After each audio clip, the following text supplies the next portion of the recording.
Kuna kipi leo katika uchumi na biashara? Mengi yapo, lakini kubwa zaidi ni RC kutoa mashirikiano na wawekezaji.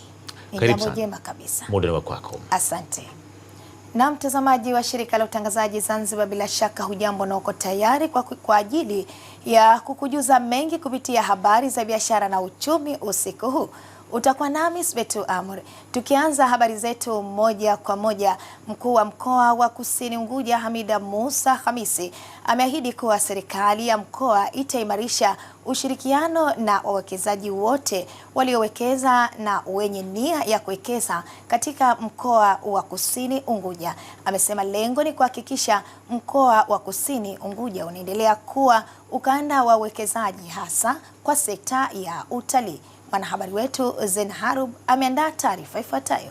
Mkuu huyo wa mkoa amesema hayo katika ufunguzi wa jengo la Paje Plaza mkoa wa Kusini. Amesema milango ofisi ya mkuu wa mkoa iko wazi kwa wawekezaji kutokana na serikali tayari imeshajenga maeneo maalum kwa uwekezaji. Kumbe sana kumekuwa na utaratibu eneo hili la Kusini kwa sababu ndilo eneo linalokuwa, na sote tumemsikia Mheshimiwa Rais hivi karibuni akisema kwamba Kusini sasa ndio eneo ambalo linakwenda kukua katika masuala ya uwekezaji hususan kwenye sekta ya utalii.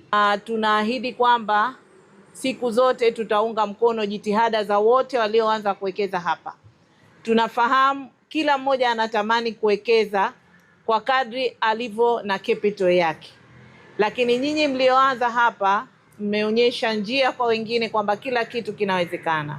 Kwa upande wake mwekezaji wa mradi wa Paje Plaza Dr. Seref Mentes ameeleza matarajio yake ya kuendeleza kuwekeza katika mkoa wa Kusini Unguja na mikoa mingine ya Zanzibar katika masuala mbalimbali. Since we are here, all of us, we are struggling to find the needs what we have.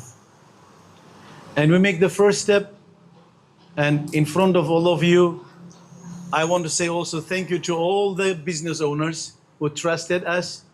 Baadhi ya wafanyabiashara waliowekeza Paje Plaza na wadau mbalimbali wamesema kufunguliwa kwa plaza hiyo ni jambo mojawapo la kuendeleza kuwarahisishia wananchi na wageni kupata huduma karibu.